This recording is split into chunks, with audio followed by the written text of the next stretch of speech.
just a quick recap.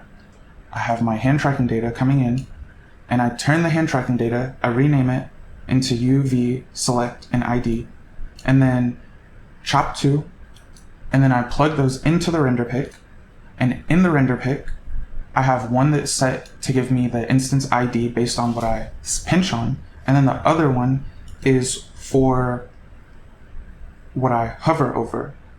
And I use AI to write the scripts because it's really simple, it's pretty easy, pretty straightforward. You just want to make sure that literally, I don't know how to write this, but AI does. Okay, I'm just kidding, sorry. I know how to write it a smidgelet. It would take me like all day, and I like to work on the art side of things, so I don't want to spend all day coding. Okay, so I have my render picks. They go into the render pick data, chop, and then I reference this chop throughout the project. I'm going to try and make a video about how I use render picking. It's going to be really quick, really rough, but I think it'll be informative. Okay, so I'm gonna do it for this thing that I'm working on right now. It's still really rough, and because of the lighting in the background and that kind of thing, the hand tracking sometimes gets lost. With my right hand, I can rotate the 3D model, and then my right hand moves the red cursor, and my left hand moves the yellow one. And when I hover over an instance, it changes colors. That's something I did in Pops. But the render picking, when I pinch, just kidding, it's not working right now. Let me see why. Okay. Why is it not working? Oh, okay. There we go. It's working now. So am I supposed to start over, or can I just keep going? I'm gonna keep going. In my hand tracking component, I have, this is media pipe. It's coming in. I filter it a little bit, and then I made this named hands component because I need right hand, left hand, and then it goes into here, and what I do is, okay, so for this, I basically you see 1, 2, 3, 4, I added these together, I averaged them together just to create one palm point. I did that for fun. I don't know if it's, I don't know. And then I have my right hand and left hand active. This is where I average them, and then I rename them. So you have this to rename them, blah, blah, blah, hold on pinch, whatever. Okay, so this is the render picking base. I'll do a bunch of math and renaming and stuff on the hand tracking data, and then it goes into the render picking. And then the render picking will use U and V. So when you drop down a render pick, normally you would plug in a multi-touch in, and this will include the mouse, and you can see it has ID, SN, select. The multi-touch is tracking the mouse on this panel, and you can see when I click, I get select, it's 1 and 0, and then it'll give you the U and V, and this is telling you where on your screen the XY coordinates. And all of this other stuff, I'm sure it's useful, but you actually don't need it. So I basically create a constant chop, and then give it 4 channels, U, V, select, and then I'll take my X and Y and put it into the U and V. And then the select, I'll use the pinch. So you'll see my hand's here, and when I pinch, I get here, and it goes in here. And then I go from this constant into a chop 2, and then I plug it into the render pick dats. The render pick dats, they have scripts in them, and then those scripts basically print the data to this render pick chop that I have, which is also a constant chop, and I've given it a bunch of channels with names that are relevant to the project that I do, or whatever. You guys get it.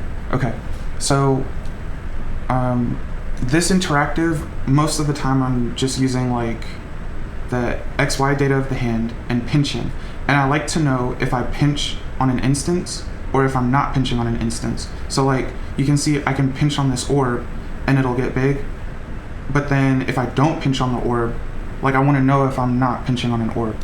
So the Renderpick dat has a bunch of settings on it.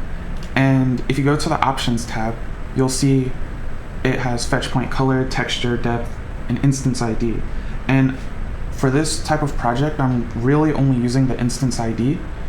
And what that will do is when I select one of the instances, it'll just give me the number of that instance. So you can see right here on this Renderpick, this instance column, and it's -1. So it's -1 when you don't select on anything. And I think I wrote that in the script. I'll show you the script in a little bit. But then when I pinch on one, hold on, let me find one. When I pinch on one, you'll see I have instance 8. And so that instance 8 will show up in the constant here. And then I like to print the data to the constant because it just makes it easier to reference and easier to work with, because I don't have a lot of experience coding. So yeah. Okay, so why do I have 2 render picks? This bottom render pick, the strategy is set to always, which means that it's always going to be feeding me information whether I'm selecting or not. And this is what I use to determine or to find out what I'm hovering over. So you can see, like, when I hover over one of the orbs, my instance changes numbers and I don't have to pinch. And I use that data to color the orb. Or like in the other project, the cursor would change colors based on the instance that it was hovering over. And then this one, this render pick, this is the one that I use for when you actually pinch on something. So yeah. And I have it for the left hand and I have it for the right hand. And once again, both of them are just going into this chop. So in the render pick script, I'm gonna be honest with you guys, render picking is pretty straightforward, and it's just like a bunch of like, okay, if this and this and this happens, then do this. I just get AI to do it. What I'll do is I'll copy the render pick documents from the page on TouchDesigner, paste it into the ChatGPT log or whatever, or Gemini, and then I'll tell it exactly what I want. And then it'll just do it. And it's really easy to debug and that kind of thing. So yeah, it's like super easy. And then it will even comment the information for you. You just have to make sure that your chop that you're sending the data to is referenced properly. If current event dot select start, current event is this, and it's events -1, so the most recent event, whatever that means. If current event pickup is none, equals current event instance ID. So yeah, this is basically just reading the events that happened and looking at the one that just happened most recently, and then it is printing it. And then if nothing is selected, then it goes to -1.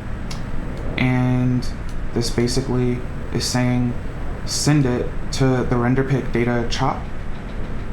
Value 2 is gonna be 0, 1, 2. And yeah, that's basically it. My camera turned off, so I guess you're just stuck with me now. Okay. So yeah, and then after the render pick, okay, here's another thing too. For the render pick, it's important that your hand tracking data is from 0 to 1.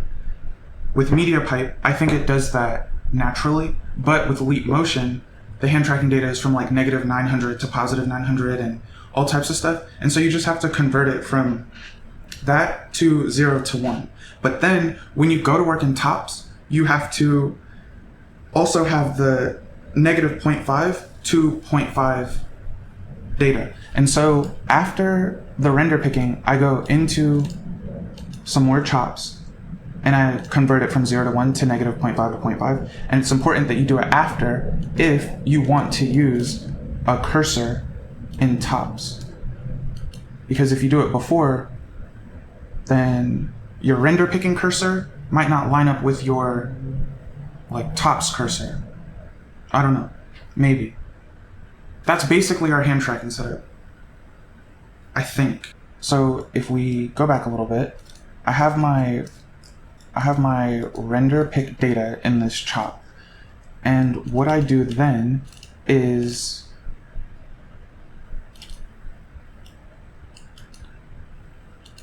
select it. Yeah.